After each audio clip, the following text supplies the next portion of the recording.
దేవునికి స్తోత్రము కలుగునుగాక. సత్యదైవార్చన పాటల పుస్తకంలో నుండి 347వ పాట. ఆనందమానందమాయను నాదు ప్రియా కుమారుని యందు, మహదానందమానందమాయను నాదు ప్రియా కుమారుని యందు. నా తనయుని మాట వినండని, నా తనయుని మాట చెప్తాము కటియ మేఘములో,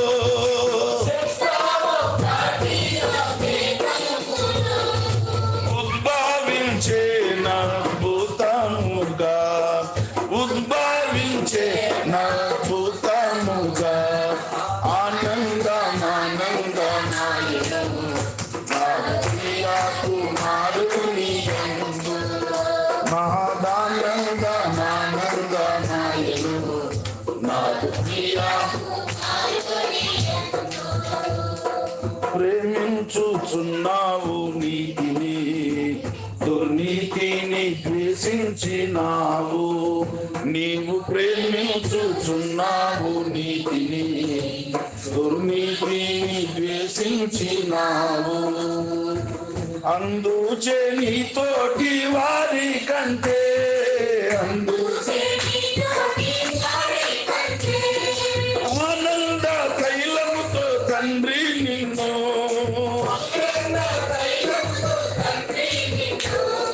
అధికంబోగా నభిషేకించెను, అధికంబోగా నభిషేకించెను.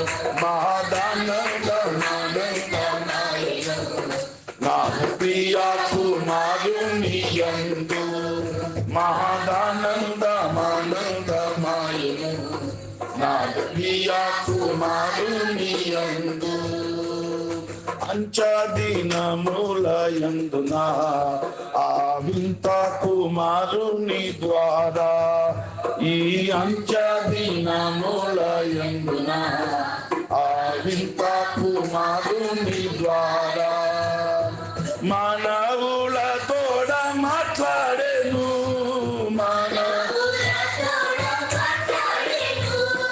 సర్వంబునకు తండ్రి తనయుని,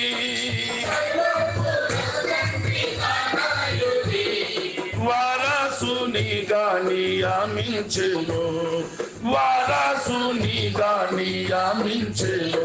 మహదానందమానందమాయను నాదు ప్రియా కుమారుని యందు, ఆనందమానందమాయను నాదు ప్రియా కుమారుని యందు.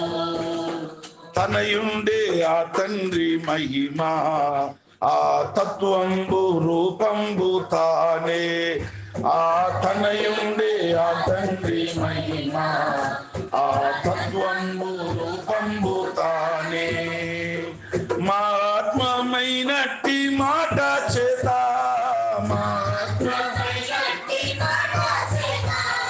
సమస్తమును నిర్వహించుచు,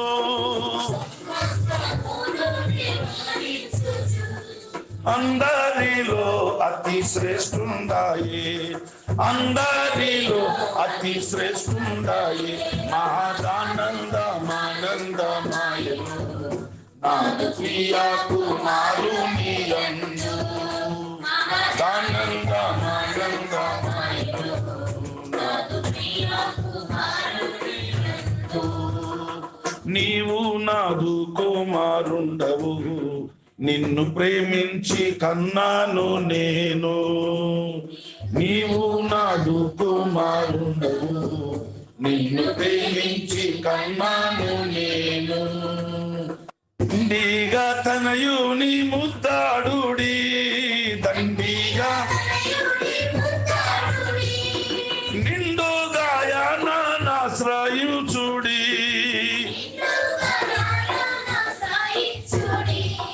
రండి రండి ధన్యులు కండి, రండి రండి ధన్యులు కండి, మహదానందమానందమాయను నాదు ప్రియ కుమారుని యందు, ఆనందమానందమాయను నాదు ప్రియ కుమారుని యందు. నీవు నాదు కుమారుండవు, నిన్ను ప్రేమించి కన్నాను నేను, నేడు నీవు నాదు కుమారుండవు, నిన్ను ప్రేమించి కన్నాను నేను. దండిగా తనయుని ముద్దాడుడి, దండిగా నిండుగా యానాశ్రయించుడి,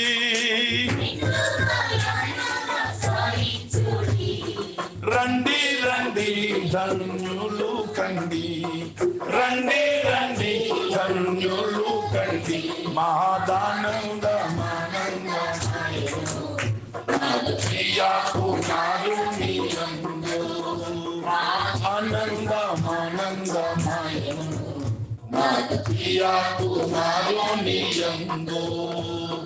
విజ్ఞాన సంపాదలెల్లను ఆ సుజ్ఞానిలో గుప్తమాయను, ఆ విజ్ఞాన సంపాదలెల్లను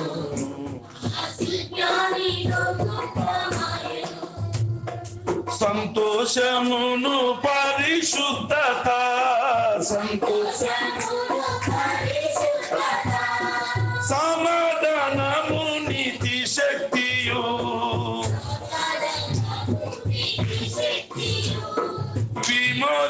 విమోచనమాయెను యేసు, విమోచనమాయెను యేసు, మహదానందమానందమాయను నాదు ప్రియ కుమారుని యందు, ఆనందమానందమాయను నాదు ప్రియ కుమారుని యందు. అందరి కన్నా నీవెంతనో అతి సుందరుడవై ఉన్నావు, నీవు అందరి కన్నా నీవెంతనో అతి సుందరుడవై ఉన్నావు. నీ పెదవుల మీద పోయబడి, నీ పెదవుల నిండి ఉన్నది దయారసము,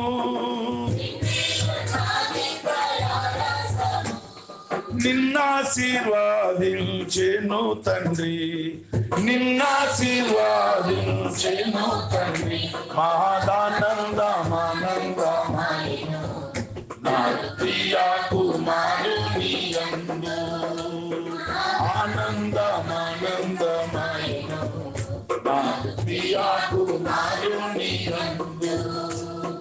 దివ్యారాజై కుమారుడు 1000 వర్షాలు పాలించును, మహాదివ్యారాజై కుమారుడు 1000 వర్షాలు పాలించును. అంతము లేని రాజా మేలును,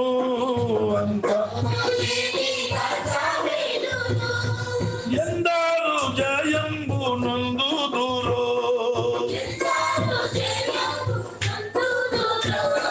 అందరును పాలించెదరు, అందరును పాలించెదరు, మహదానందమానందమాయను నాదు ప్రియ కుమారుని యందు, ఆనందమానందమాయను నాదు ప్రియ కుమారుని యందు.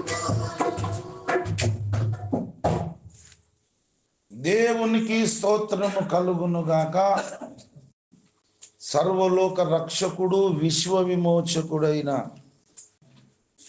యేసుక్రీస్తునాథుని పునరుద్ధాన ఆదివారపు ఆరాధన ప్రార్థన కూడికకు దేవుని ఆత్మ చేత నడిపించబడిన మీ ప్రతి ఒక్కరికి ప్రభువైన యేసుక్రీస్తు పరిశుద్ధ నామంలో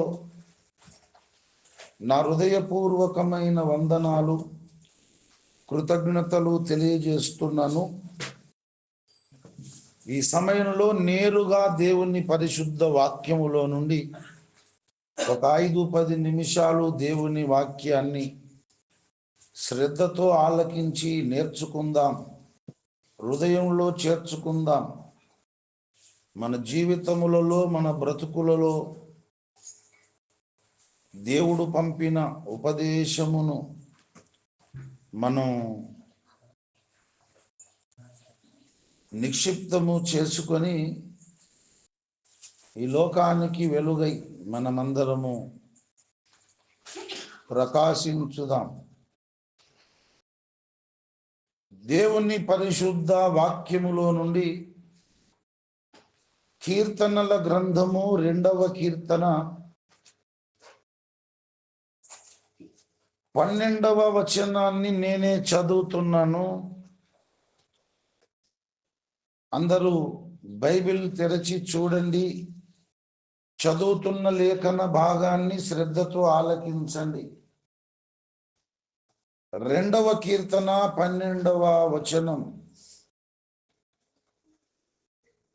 దేవుని కోపము త్వరగా రవులు కొనును,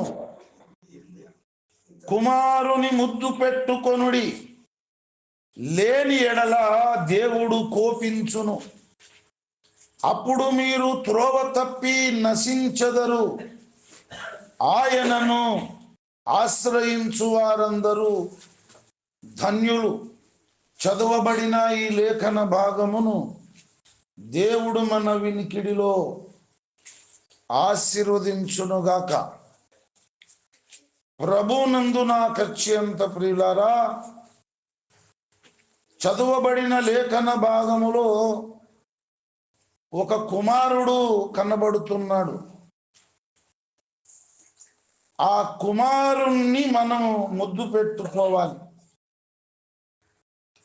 ఆ కుమారుణ్ణి మనం ముద్దు పెట్టుకోకపోతే దేవుని కోపము త్వరగా మన మీద రవులు కొంటుంది. అప్పుడు మనమందరము త్రోవ తప్పి నశించిపోతాము అని ఇక్కడ మనం లేఖనములో చూస్తున్నాం. దేవుని కోపము త్వరగా రవులుకుంటుంది. ఎందుకు? కుమారుణ్ణి ముద్దు పెట్టుకోవాలి. కుమారుణ్ణి ఎవరైతే ముద్దు పెట్టుకోలేరో వారి మీద దేవుడు కోపిస్తాడు. అప్పుడు మీరు త్రోవ తప్పి నశించిపోతారు అని 2వ కీర్తన 12వ వచనంలో మనకు స్పష్టముగా కనబడుతూ ఉంది. జాగ్రత్తగా వినండి. 2వ కీర్తన 12వ వచనంలో ఒక కుమారుడు కనబడుతున్నాడు. ఆ కుమారుణ్ణి మనం ఎవరమైనా ముద్దు పెట్టుకోకపోతే దేవుని కోపము మన మీద రవులుకుంటుంది. దేవుడు మన మీద కోపిస్తాడు. అప్పుడు మనము త్రోవ తప్పి నశించిపోతామని దేవుడు మాట్లాడుతున్నాడు. ఇక్కడ ఉన్నటువంటి మనతోనే కాదు, ఆకాశము క్రింద భూమి మీద ఉన్నటువంటి 200 పైచిలుకు దేశాలలో నివసిస్తున్న కోట్ల మంది మానవులతో, మనుషులతో సృష్టికర్త మాట్లాడుతున్నాడు. దేవుడు మాట్లాడుతున్నాడు. భగవంతుడు మాట్లాడుతున్నాడు. ఆ సర్వేశ్వరుడు పరమాత్ముడు మాట్లాడుతున్నాడు. కుమారుణ్ణి ముద్దు పెట్టుకొనండి, కుమారుని ముద్దు పెట్టుకొనండి. కుమారుని ముద్దు పెట్టుకోకపోతే నా కోపము త్వరగా రవులుకుంటుంది.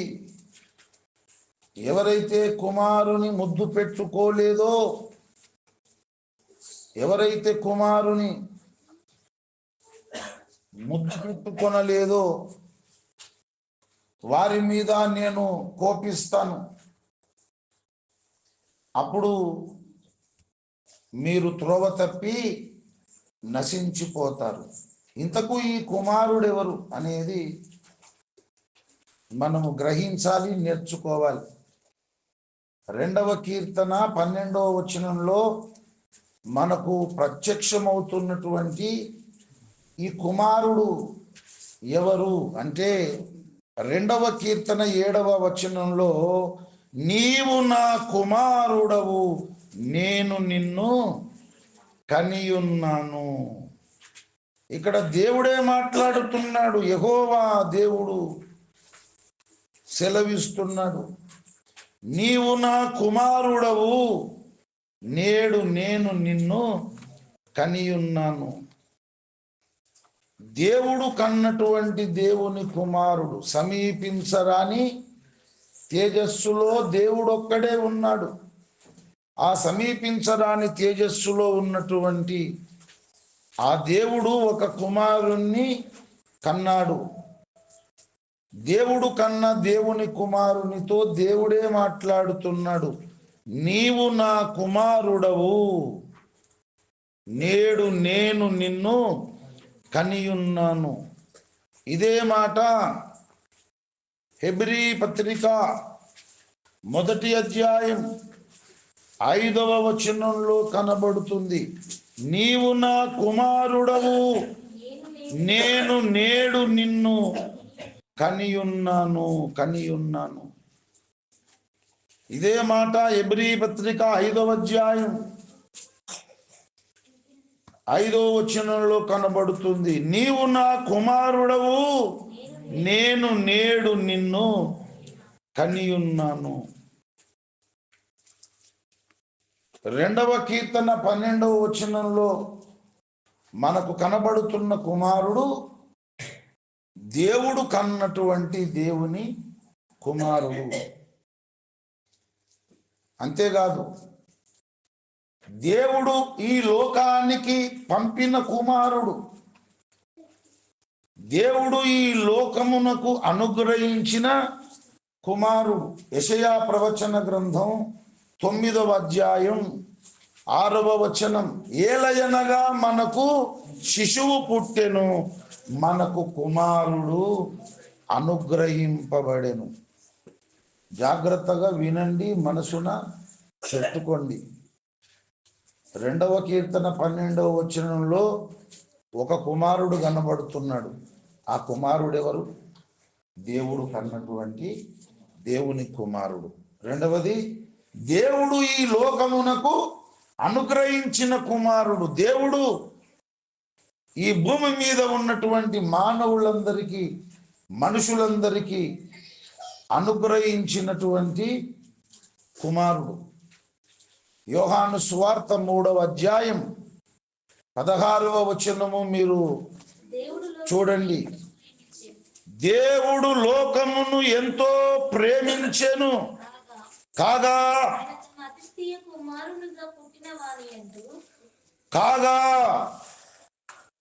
తన అద్వితీయ కుమారునిగా పుట్టిన వాని యందు విశ్వాసముంచు ప్రతివాడును నశింపక నిత్య జీవము పొందునట్లు ఆయనను అనుగ్రహించను. దేవుడు ఈ లోకానికి, ఈ మానవ జాతికి దేవుడు కన్నటువంటి దేవుని కుమారుణ్ణి అనుగ్రహించాడు. ఏలయనగా మనకు కుమారుడు అనుగ్రహింపబడెను. యోహాను సువార్త 3:16లో కూడా దేవుడు లోకమును ఎంతో ప్రేమించి దేవుడు తన అద్వితీయ కుమారునిగా పుట్టిన వాని యందు విశ్వాసముంచు ప్రతివాడును నశింపక నిత్య జీవము పొందునట్లు ఆయనను అనుగ్రహించెను. దేవుడు తన కుమారుణ్ణి ఈ లోకమునకు అనుగ్రహించాడు. ఎందుకు అనుగ్రహించాడు? ఏలయనగా మనకు కుమారుడు అనుగ్రహింపబడెను. దేవుడు లోకమును ప్రేమించి లోకానికి దేవుడు తన కుమారుణ్ణి అనుగ్రహించెను. ఎందుకంటే మానవులందరూ, మనుషులందరూ కూడా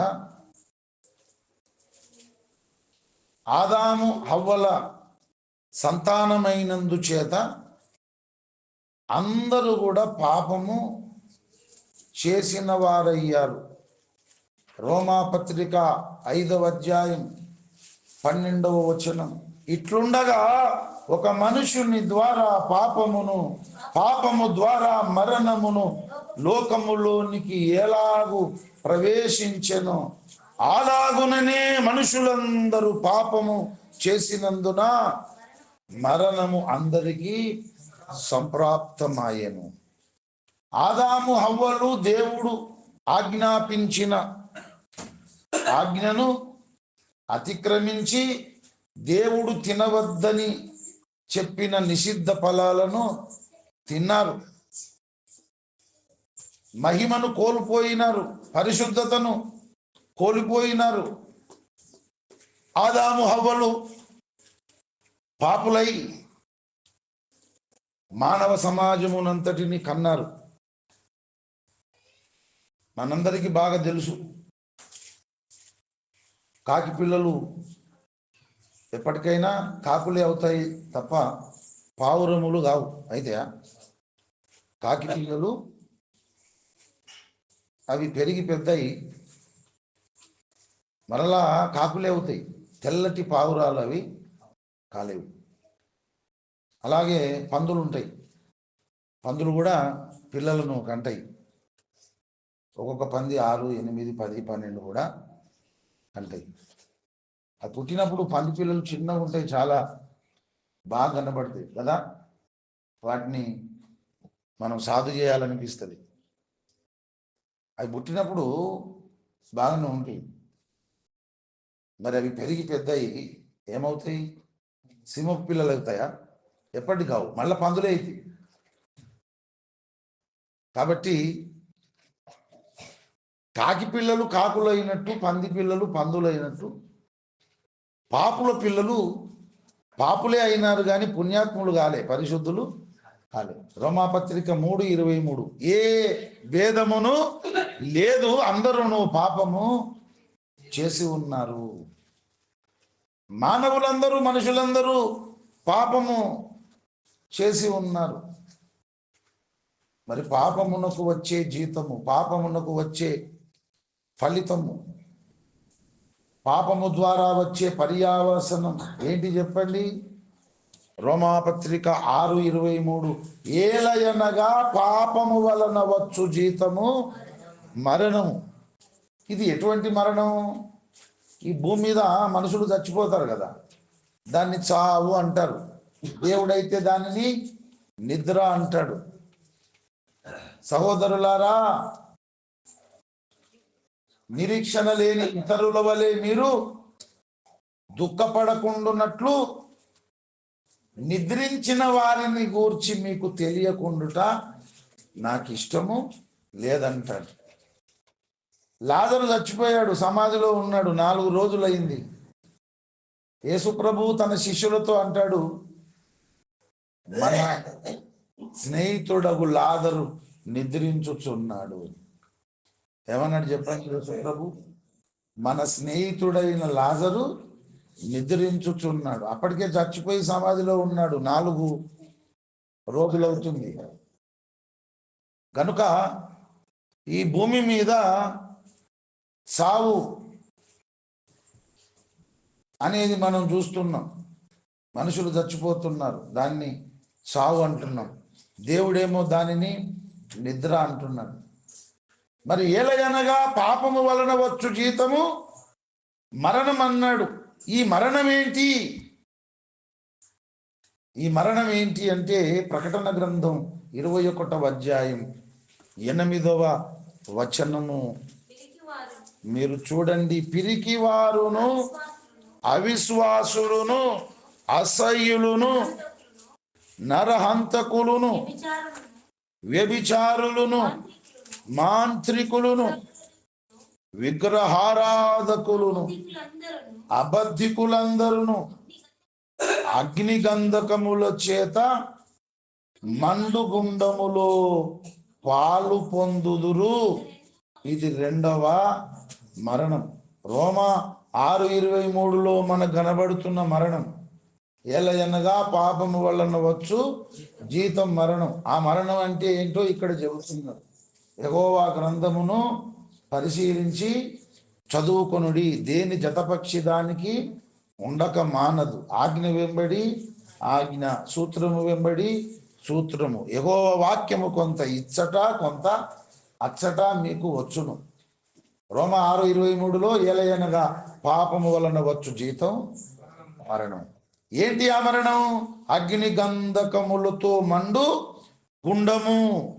ప్రకటన గ్రంథం 20వ అధ్యాయము 14వ వచనం, మరణమును మృతుల లోకమును అగ్నిగుండములో పడవేయబడెను.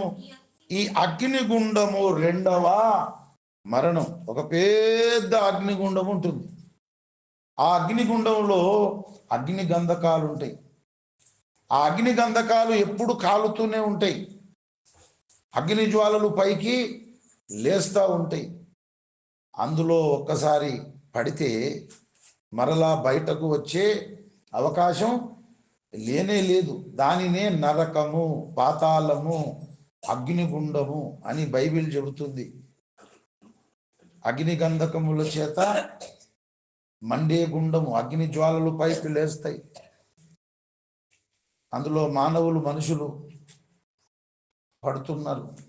అందులో పడితే ఇక బయటకు రావడానికి అవకాశం లేదు. అగ్ని ఆరదు, పురుగు సావదు, ఏడ్చుట, పళ్ళు కొరుకుట, లబోదిబో అని మొత్తుకొనుట, నోరు నెత్తి కొట్టుకొనుట, పారిపోదామని పరుగులెత్తుట. ఏ ప్లాన్ కూడా వర్కౌట్ కాదు.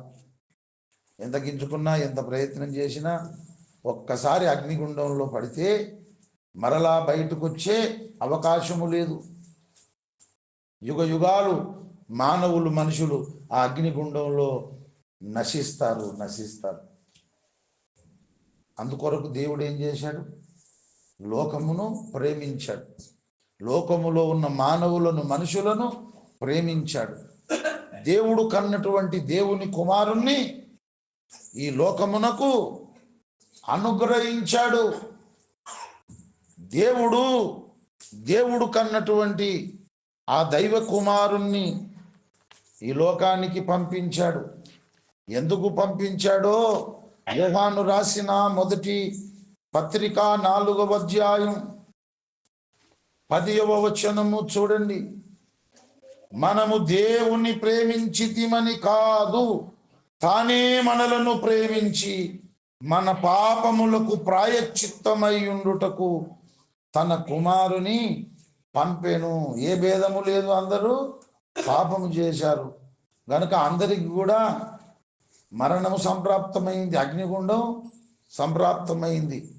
మానవులను పాపము నుండి, శాపము నుండి విడిపించి అగ్నిగుండాన్ని తప్పించి దేవుడుండే సత్యలోకమునకు, మోక్షలోకమునకు చేర్చడానికి దేవుడు కన్న దేవుని కుమారుణ్ణి ఈ లోకానికి దేవుడు పంపించాడు. ఎందుకు పంపించాడంటే ప్రాయశ్చిత్తము చేయడానికి. మనము దేవుణ్ణి ప్రేమించితిమని కాదు, తానే మనలను ప్రేమించి మన పాపములకు, ఎవరి పాపములకు? మన జన్మ పాపములకు, మన కర్మ పాపములకు ప్రాయశ్చిత్తమై ఉండుటకు దేవుడు తన కుమారుణ్ణి పంపెను అన్న ఒకటే, అనుగ్రహించను అన్న ఒకటే. ఎలయనగా మనకు కుమారుడు అనుగ్రహింపబడెను. దేవుడు లోకమును ప్రేమించి లోకమునకు దేవుడు తన కుమారుణ్ణి అనుగ్రహించను. ఎందుకు అనుగ్రహించాడు? పాపులైనటువంటి మానవులను పాపము నుండి విడిపించడానికి దేవుడు తన కుమారుణ్ణి పంపించాడు. మానవ జాతి పాప పరిహారము కొరకు, ప్రాయశ్చిత్తము చేయడానికి దేవుడు తన కుమారుణ్ణి పంపించినాడు. అందుకే ఆయన శరీరము ధరించవలసి వచ్చింది.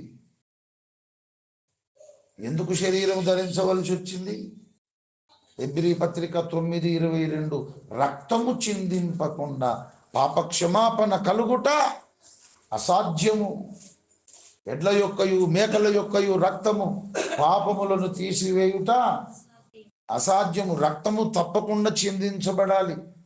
రక్తము చిందింపకుండా పాపక్షమాపణ కలగదు.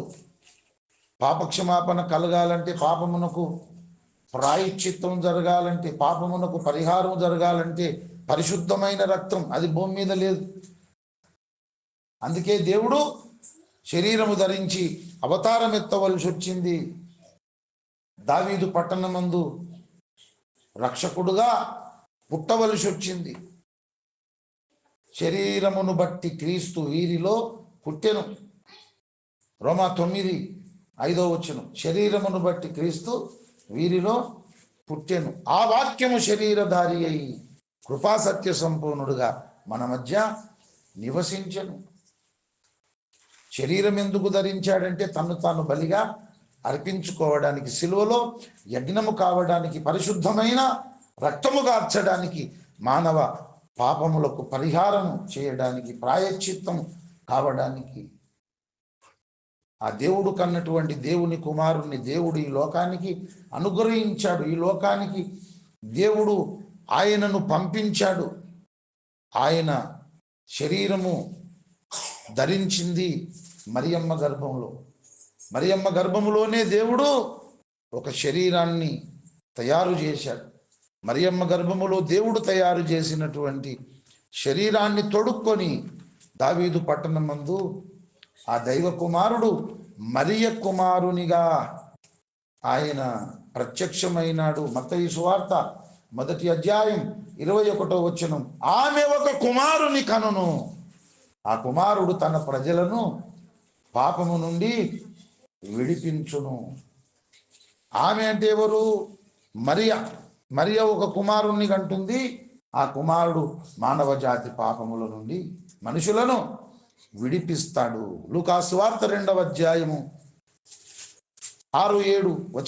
వారక్కడ ఉన్నప్పుడు ఆమె ప్రసవ దినములు నిండెను గనుక తన తొలిచూలు కుమారుని కని పొత్తిగుడ్డలతో చుట్టి సత్రములో వారికి స్థలము లేనందున ఆయనను పశువుల తొట్టిలో, దేవుడు కన్నా దేవుని కుమారుడు, ఆ దైవ కుమారుడు శరీరము ధరించవలసి వచ్చింది కాబట్టి ఆయన మరియమ్మ గర్భములో శరీరము ధరించి రక్షకుడుగా పుట్టాడు కాబట్టి ఆ దైవ కుమారుడు ఎవరి కుమారుడయ్యాడు?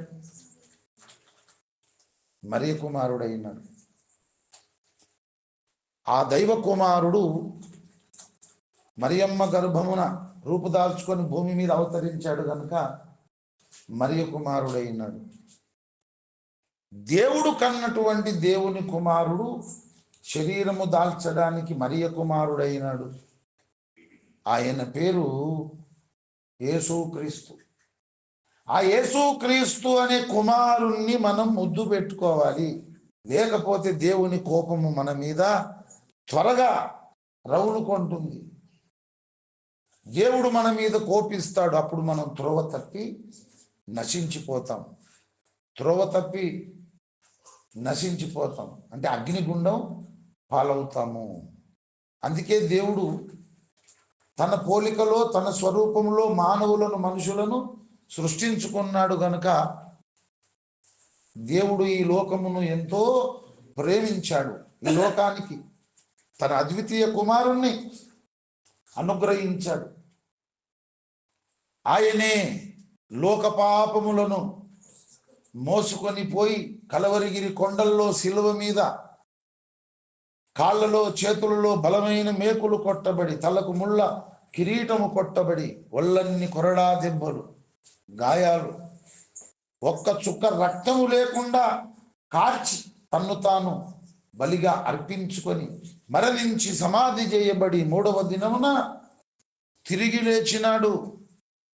ఆ దైవ కుమారుణ్ణి, ఆ మరియ కుమారుణ్ణి ఏం చేయాలి? మనం ముద్దు పెట్టుకోవాలి.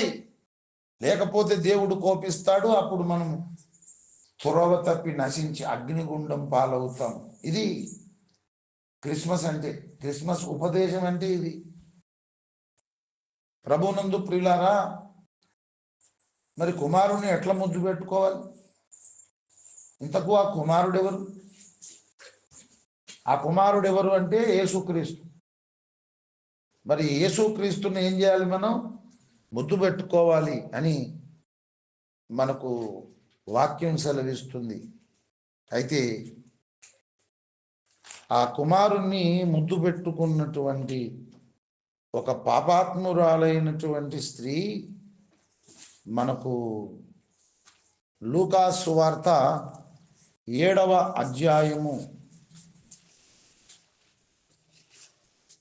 36, 37, 38 వచనాలు నేను చదువుతున్నాను, చూడండి. పరిసయ్యులలో ఒకడు తనతో కూడా భోజనము చేయవలెనని ఆయనను అడిగెను. ఆయన ఆ పరిసయ్యుని ఇంటికి వెళ్ళి భోజన పంక్తిని కూర్చుండగా ఆ ఊరిలో ఉన్న పాపాత్మురాలైన ఒక స్త్రీ యేసు పరిసయ్యుని ఇంట భోజనమునకు కూర్చున్నాడని తెలుసుకొని ఒక బుడ్డిలో అత్తరు తీసుకొని వచ్చి వెనుక తట్టు ఆయన పాదముల యొద్ద నిలువబడి ఏడ్చుచు కన్నీళ్లతో ఆయన పాదములను తడిపి తన తల వెంట్రుకలతో తుడిచి ఆయన పాదములను ముద్దు పెట్టుకొని ఆ అత్తరు వాటికి పూసెను. ఈ వచనాలు చదువుతున్నప్పుడు చదివే వాళ్లకు ఏమనిపిస్తుంది అంటే, ఎటువంటి మైండ్ ఉంటుందంటే, ఇక్కడ పాపాత్మురాలైనటువంటి ఆ స్త్రీ ఎంత పాపం చేసిందో, ఆమె పాపాత్మురాలు అంటే చదివేటోడు ఏమనుకుంటాడు, నేను పుణ్యాత్మురాలు. నాకు అట్లా ఏమనిపించదు. ఆమె పాపాత్మురాలైన స్త్రీ, నేను పాపాత్మురాలైన పురుషుడిని. ఆమె పాపాత్మురాలైన స్త్రీ, నేను పాపాత్ముడనైన పురుషుడిని. ఇంకా ఆమెనే పాపాత్మురాలు, ఇక మనమంతా మహాపరిశుద్ధులు, ఇక పుణ్యాత్ములు అని అటువంటి తలకాయ ఉండదు, లేకపోతే బైబిల్ అర్థం కాదు. ఏ భేదమును లేదు, అందరూ ఈ స్త్రీయేనా పాపం చేసింది అందరా? కనుక అందరి కోసము ఈ సన్నివేశం దేవుడు రానిచ్చాడు. ఇందులో కనబడుతున్న స్త్రీ మాత్రమే పాపాత్మురాలు కాదు, ఏ భేదము లేదు, అందరూ పాపము చేసి ఉన్నారు.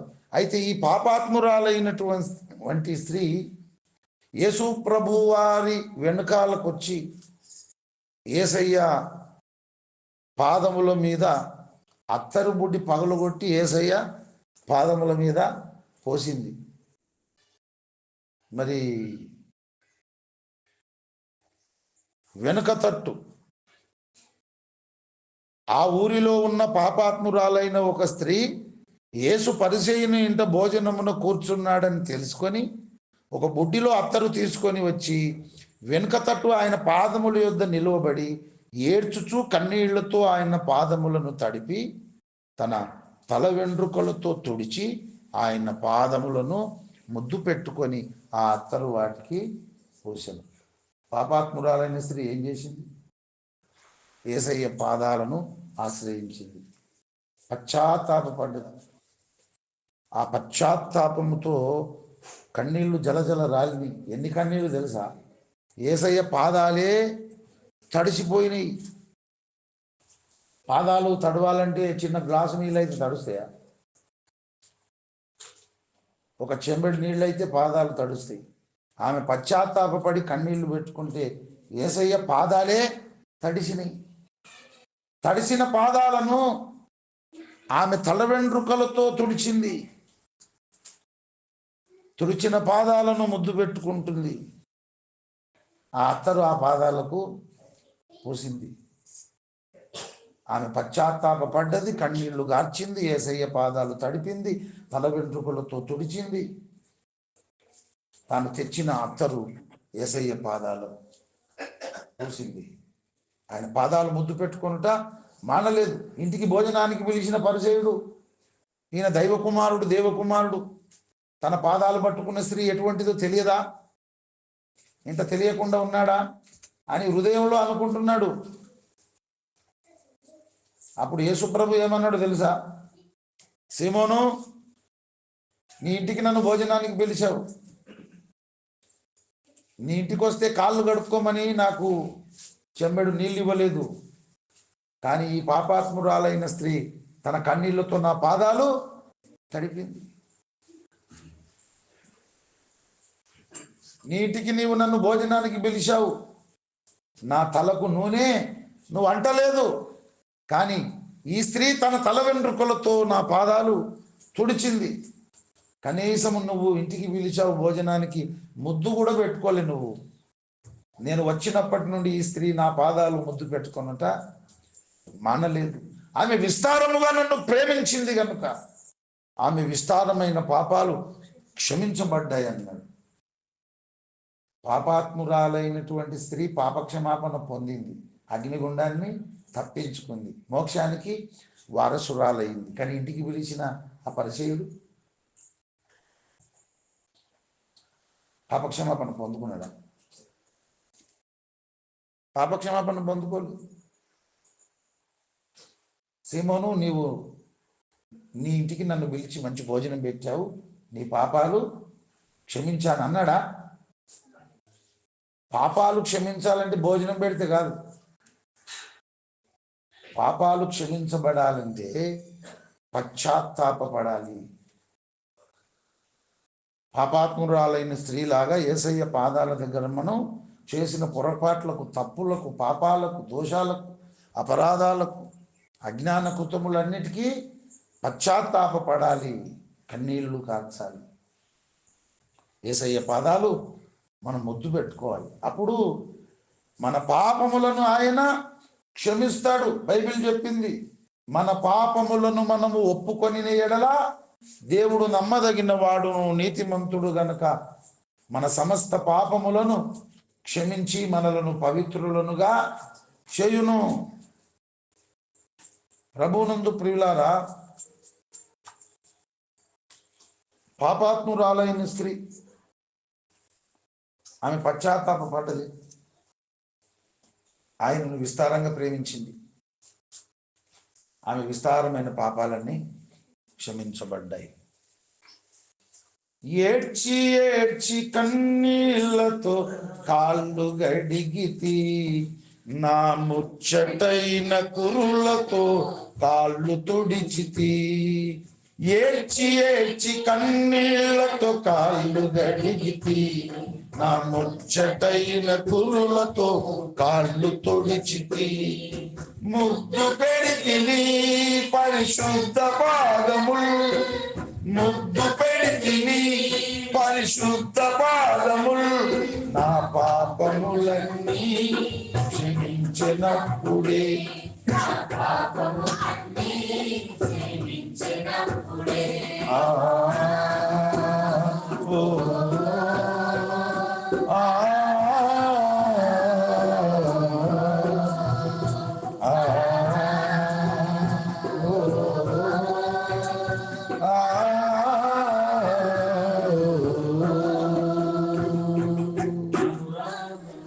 దేవుడు ఆనంద దేవుడు, అనురాగ దేవుడు, అందరినీ ఒకే రీతిగా ప్రేమించు దేవుడు యేసే.